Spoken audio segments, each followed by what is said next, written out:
Welcome students. Let's discuss about shortest path routing algorithm.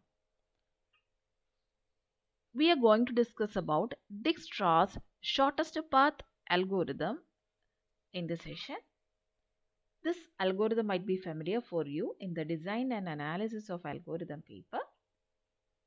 We are using this algorithm to find the shortest distance between two routers. One is the source router and the other one is destination router. There can be many other router in between like this. Okay, so multiple paths also exist between source and destination. This is a weighted undirected graph.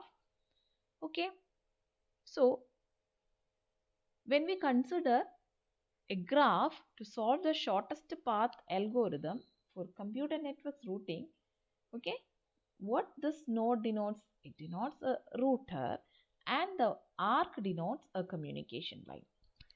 And to compute the distance, like shortest path, the shortest distance, there should be some metrics. So in the case of computer networks, the shortest path can be number of hops like this. Okay, this is one hop.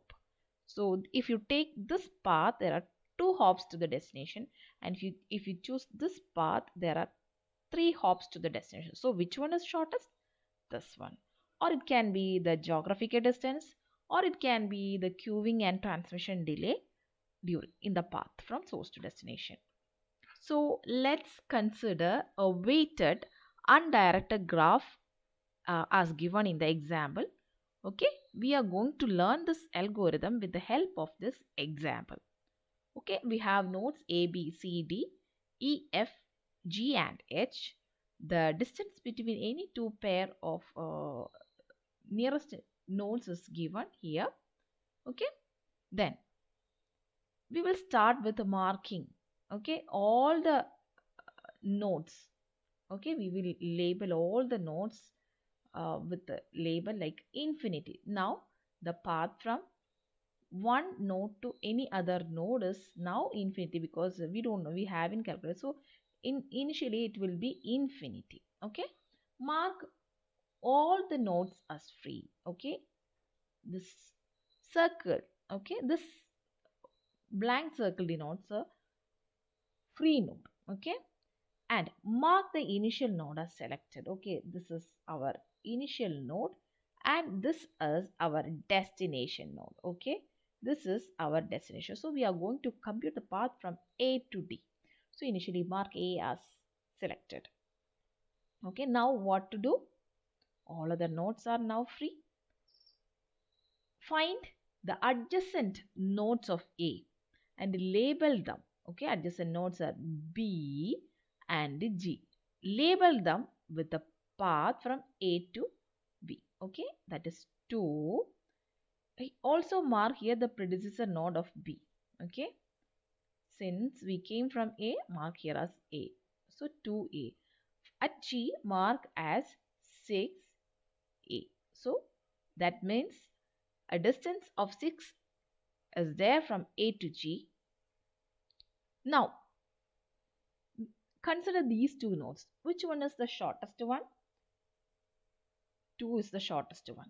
So, mark B as a fixed node. Okay. Now, A and B are fixed. All other nodes are free. Okay. Now, what is next step? From B, find the adjacent nodes and proceed the same step. Okay. So,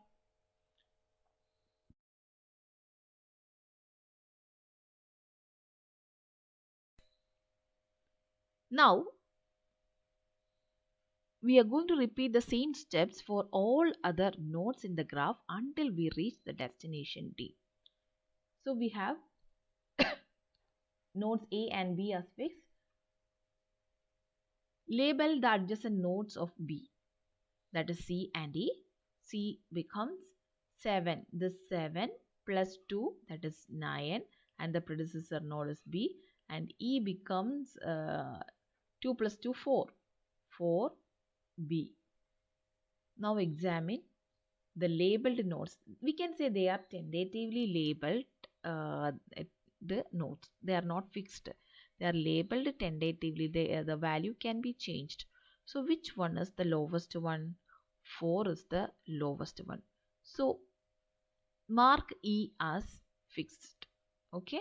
Now we marked E. So E is going to be the next working node. Earlier B was the working node. Now from E, find the adjacent nodes. Okay, one is F. So what is the distance? 2 plus 4, 6. Predecessor node is E. Now what about G? Here, distance between AG is marked as 6A.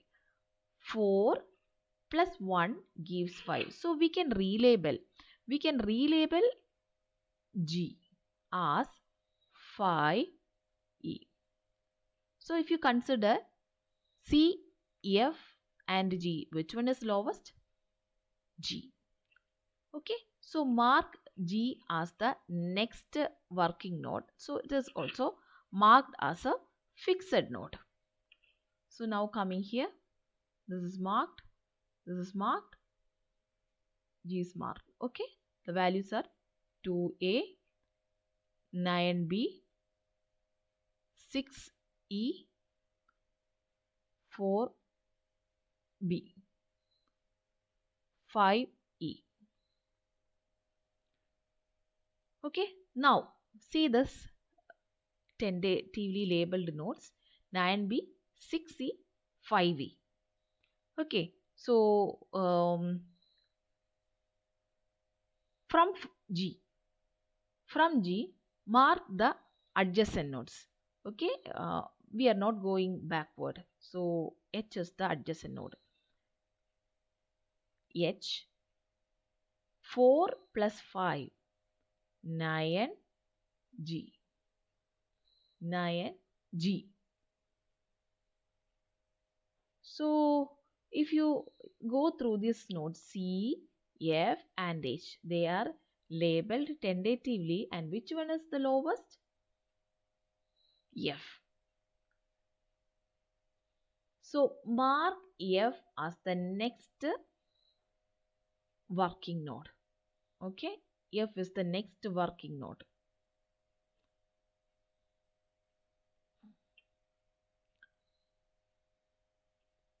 Nine B, F 6 E, 4B, 5E, 9G. Okay. Now find the adjacent nodes of F. If you find the adjacent nodes of F, C and H. To C, 6 plus 3, 9. So the cost is same. From F to H, 6 plus 2, 8. So we need to relabel. We again need to relabel the node. So you can relabel as 8F. Okay. So all the nodes are marked. So these nodes are marked, and which one is not marked now? C, H. Okay, C and H. Which one is the lowest value? H. So H is going to be the next working node. Okay, H is going to be the next working node. So 2A, 9B, 4B, 6F,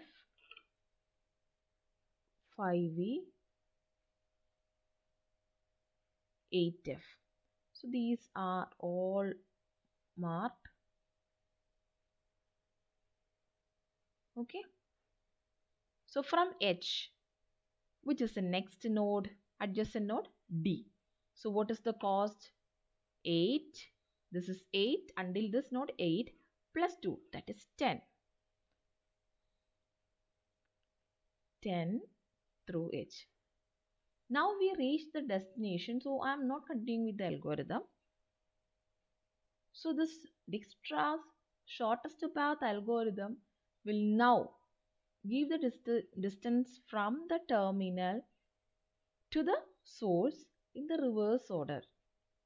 In the reverse order means I will mark the path here.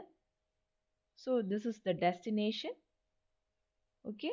From D we have to move to H. So this is H.